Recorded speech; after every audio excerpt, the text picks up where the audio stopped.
Sir बस conclude करते हैं। आप मुझे ये बताइए कि योजना आईएएस हमारे एस्पिरेंट्स के लिए किस तरह से, मतलब व्हाई, हाउ योजना IAS is helping the aspirants. और कंक्लूड करते हैं मैं चाहूंगी जयप्रकाश सर अपने कुछ व्यूज अगर उनके पास रखने के लिए एस्पिरेंट्स को जो बताना चाहते हैं तो उसके साथ हम कंक्लूड करते हैं।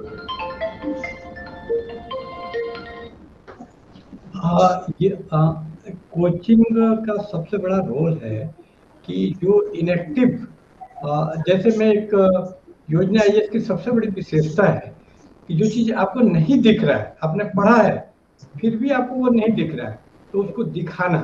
जैसे कि सर ने वो जो काकतीय का एग्जाम्पल एक दिया, कोहिनूर हीरा का, कि कोहिनूर हीरा जैसा चमकता हुआ चीज वो भी नहीं दिखता है आपको कि कहाँ से कहाँ गया, तो वो आपको योजना आईएएस दिखाता है कि इसका ट्रेजेक्टरी कहाँ निकला और कैसे वो वहां तक पहुंचा। जैसे मैं एक एग्जाम्पल से अपनी बात स्पष्ट करूंगा कि एनसीईआरटी की किताब खासकर हिस्ट्री और ज्योग्राफी की बहुत अच्छी है, सोशल स्टडीज वाली। तो उसमें हिस्ट्री की किताब है जिसका नाम है आवर पास्ट। तो मैं अक्सर स्टूडेंट से पूछता हूँ कि इसका नाम आवर पास्ट क्यों नहीं, पास्ट क्यों है, प्लूरल में क्यों है पास्ट, तो क्या हमारे बहुत सारे पास्ट हैं? तो मैं ज्यादातर स्टूडेंट को पाता हूँ कि उसने कभी ध्यान ही नहीं दिया कि ये प्लूरल है। ज्यादातर लोग तो नाम ही पूछेगा, नहीं बता पाएंगे कि एनसीईआरटी की हिस्ट्री के किताब का नाम है। जो बता भी पाएगा वो कभी ध्यान नहीं दिया कि आवर पास्ट लिखा हुआ है। यानी तो आप देखिए कि छोटी छोटी चीज में, तो ये आप जब योजना आईएएस में आएंगे तब आपको बताया जाएगा कि वो पास्ट क्यों लिखा हुआ है, उसका क्या आइडियोलॉजिकल सिग्निफिकेंस है, किस तरह वो पोस्ट मॉडर्निज्म से जुड़ा हुआ है, कि अब ये नहीं माना जाता कि कोई एक हिस्ट्री है। उसका मतलब है कि there is not a history, there are histories.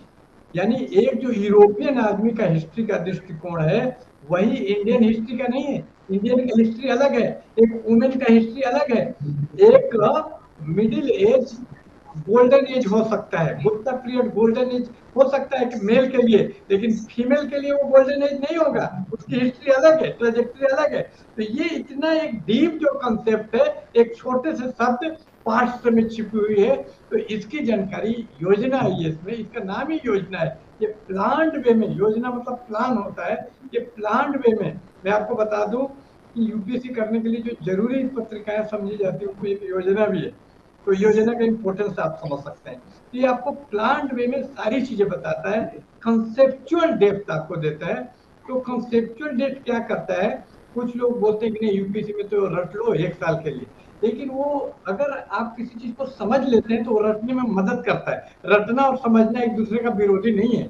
वो चीज, जैसे मैं आपको एक चाइनीज नाम बोलूं तो आपको याद नहीं होगा, लेकिन इंडियन राम प्रसाद बोलूं तो तुरंत याद हो जाए, क्यों? उसको आप समझ लेते हैं, रिलेट कर पाते हैं।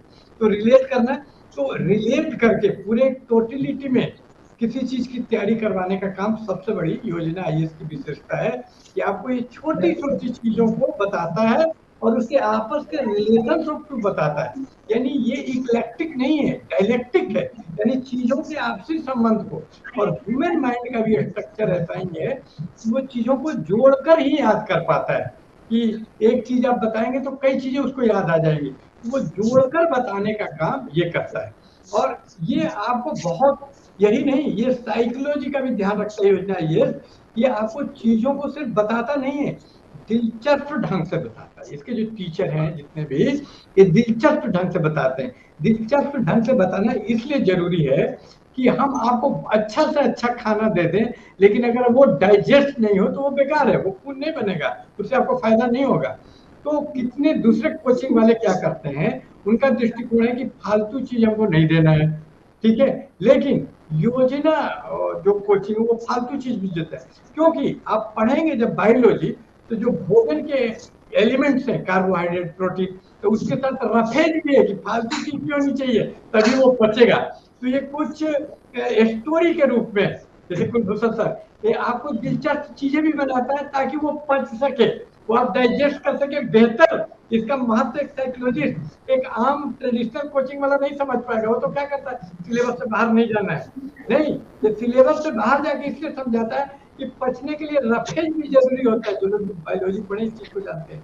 तो ये योजना आईएएस एक बुद्धा जिसको सम्यक ज्ञान बोलते हैं, तो ये आपको सम्यक ज्ञान, होलिस्टिक ज्ञान देता है कि आपको न सिर्फ ज्ञान दे, वो आपको एसिमिलेट हो, वो ज्ञान एकदम आपके अंदर, आपके खून, आपके रगों में दौड़ने लगे, जिसको गाली बोलता है कि रगों में दौड़ने का मैं कायल हूं। तो ये रगों में आपको वो सिलेबस दौड़ने लग जाता है, तो आपका एकदम फिंगर टिप्स पे सब कुछ आ जाता है, और एग्जाम में आप नर्वस नहीं होते हैं अगर आपने योजना आयोग को योजनाबद्ध ढंग से अध्ययन किया है। तो ये योजना आईएएस की सबसे बड़ी विशेषता मैं बोलूंगा कि इसका अप्रोच एकांगी नहीं, इसका अप्रोच पूरा होलिस्टिक समग्रता मूलक है, और this coaching strive to give you all round training to you in a interesting way. मतलब ये दिलचस्प भी है, मतलब आप बोर नहीं होते कि क्लास में आप सो जाए, ये कोशिश करते हैं आपको मैक्सिमम देने का।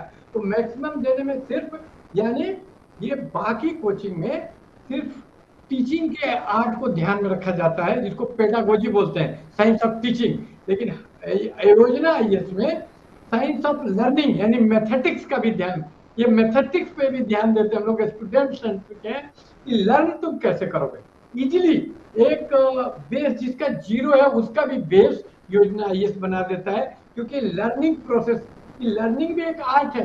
ऐसे सारे कोचिंग लर्निंग की जिम्मेदारी उस पर छोड़ देते हैं स्टूडेंट पे, योजना आयोग पूरी जिम्मेदारी आपकी लेता है, आप कैसे लर्न करेंगे इसकी भी ट्रेनिंग देता है, कि कैसे पढ़ोगे, तुम रिवाइज कैसे करोगे घर पे जाके।